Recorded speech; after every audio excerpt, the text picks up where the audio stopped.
Okay, you asked me that what does it have in common, classical guitar and flamenco guitar?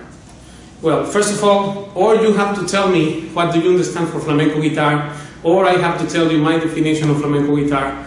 Otherwise, my answer will not match with what is your understanding of what flamenco guitar is.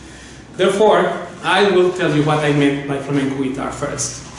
Flamenco guitar, basically speaking, there is two things. One is Paco de Lucia's style, and all the things that are related to that. So this is Paco's style, and then everybody else. This is two things, two different things. Because even in flamenco guitar, all what is not Paco's style and technique is totally different to what we are doing here in CFG, to what Paco de Lucia's style is. It's opposite, it's totally different, completely. With the golpes, the nail instead of flares, and the posture of the thing, the picado is also different. Everything will be different. The approach, the harmonic approach, the rhythmical approach, the context, and everything will be different. So therefore, when we say flamenco guitar, we have to know a bit historically. I will tell you briefly this. There have been three main leaders of flamenco guitar in history. The first one, last century, more than 100 years ago, would be Ramon Montoya, the first great player, leader of flamenco guitar, or main soloist, Ramon Montoya. Then, around the 50s and that 40s, 50s, and Sabica's time was there. So, and then Paco de Lucia, the modern era, is what we are playing now. So these three evolution things. Now, inside that, then all what is not the Paco de Lucia style, right? This is considered folkloric flamenco, not traditional flamenco, although it is also traditional flamenco, but traditional flamenco really means, in this context, means also Paco de Lucia's style. Hence he was not other thing but a flamenco player. In fact, he said, I am always a flamenco player. Even if he took elements from other musics like jazz and classical music, etc., from Manuel de Falla music, from McLaughlin, or from other great artists. He did everything in the context of flamenco music and not of jazz music. The description of this video, I will post an interview that he said very significant things right after his recording of Almoraima. Almoraima he recorded in 1976, a very historical moment in which he reinvented flamenco, practically speaking, including other instruments like lute, Arabic lute, electric bass, percussion, even electric percussions were included, multiple recordings, many things, right, in this Almoraima record.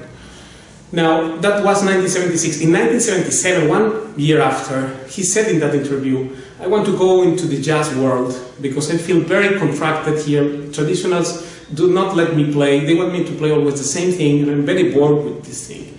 Things need to evolve, and to do that I will have to go away from Spain, really. So he said it himself. Please read it. The interview is in Spanish from a paper. There is a scanned copy there of the photographs of the newspaper, 1977. It's in Spanish, but I translated the most significant parts into English so that you can understand it. So this is to say that traditional flamenco, it also means Paco de Lucia, right? But when we talk about what is not the Paco de Lucia style, That is also totally different from the Paco's music, right? And in everything, technically, harmonically, rhythmically, as an aesthetic approach, everything is different. So when we talk about what is not the Paco de Lucía style, this is the folkloric thing. And then it comes the modern and traditional as well music of guitar, which is Paco de Lucía's style, right? The new, he reinvented flamenco altogether. Now, that, compared to classical guitar, really speaking, the only thing in common between modern flamenco guitar, meaning Paco de Lucía's style and technique, and classic guitar, has nothing in common. The only thing in common we have is that we have 6 strings on the guitar. That's it. And then we play nylon string guitar. It's just that. So simple. It's totally opposite. Now, this is important what you ask, because when we try to approach the flamenco guitar using our classic guitar mentality, this would be a problem, a very big problem. Because suppose I want to learn Katana Japanese sword, you know the Katana thing of the martial art, Katana Japanese sword art, Japanese samurai style, Katana sword. And if I go to that class to learn that, and I try to learn that from the point of understanding of the French fencing, you know, like the Tres Mosqueteros thing, the Three Musketeers, French fencing, this thing that they go like this, then it will be just hilarious, right?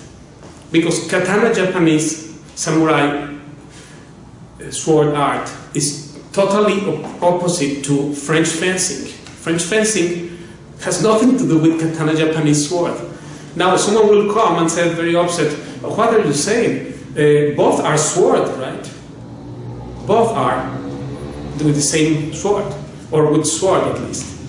Yeah, both are sword, but this has nothing to do, Katana Japanese, with French fencing. This is totally different. Although both are swords, the technique, the way to approach, how they walk, the way they will throw the strokes, etc., is totally different, right? So if I try to understand Katana Japanese sword, samurai art, with the French fencing technique, I will get nowhere, but more confused only. And then therefore you have to know this thing as separately, totally. Because even what is not Paco de Lucía style in flamenco or technique of Paco, what is not that is totally opposite to the Paco's thing. We find out that many things happen, stories coming that got a background on what is not the Paco de Lucía's technique, have a hard time to understand that this is another thing new. Some of them understand it very easily, but those who want to stick to their previous impression in the mind, right, like they play all the way, like the nail, as I said, or just the posture of the picado, like Sabica's style, things like that, technically speaking, but also musically we could say it has nothing to do. What Paco does is one thing, and what everybody else did and do is totally different thing, completely opposite, even inside the same style.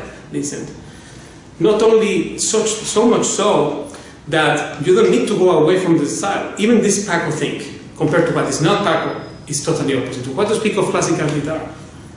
It's like if I tell you, what does it have, rock distorted electric guitar thing with the classical music? Well, this is totally different, right? Just like if I try to learn languages, and then if I am supposed to learn Sanskrit language, let's say, then I should not try to approach that using Chinese, right? Because if I try to combine this Chinese with Sanskrit thing, it doesn't have anything to do one with the other, right? And then I will be confused because of that. So it's a good question what you say. And in fact, this is very important, because unless we have the goal very clear of what we want to attain, there will be only confusion. And that's what it is. And that generally happens when we don't clarify this point. So this is extremely important what you say, and I am thankful you asked this question for the magazine, because this is important to know, and well, all of my students, they already know it. I will post also the description of this video two important things. One, title of the video says, in 20 minutes I can save you a lot of years of time if you just listen to this first. And the other is about hesitation and doubting, because this hesitating and doubting constantly, or being confused, not have clear goal, clear idea of the means to attain and of the process of development, etc. This is not conducive to your upgrading your musical skills in either one thing or the other. You may end up playing not good flamenco, not good classical. I have nothing against other styles. I love Alan Holdsworth, rock, fusion music, jazz, classical guitar. I love everything, right? But when we are supposed to be very specific on the thing and to get the most of what is our possibility as a player, technically and musically, compositionally, improvisation, etc., or in repertoire and everything, we need to be very clear at this point. So this is very important. And the other video, this is this one about hesitation block progress. So you have to first decide what you want to do. And nothing is wrong actually, because I got students who play with big electric guitar and come here to learn some Spanish riffs or about the harmony of flamenco, how they can sound the Spanish or electric guitar. Everything is allowed. And other great people, right, like Greg Shire or other great teachers, masters of the Romero method and that on classical guitar, right? They also don't have any confusion regarding this, because you can master both things. That's also true. If you're a master of classical guitar, then you can also understand that, but you have to understand it separately. You cannot mix things together, because then you become confused. So knowing this very clear, the instrument is also very different, right? I explained that, and in fact before Paco, there was not much of this definition of what is one thing, what is another. Now, in this post period of Paco Lucia's time, right? Now that he passed away and things are evolving more, and he opened this door to all of us to explore further in this direction.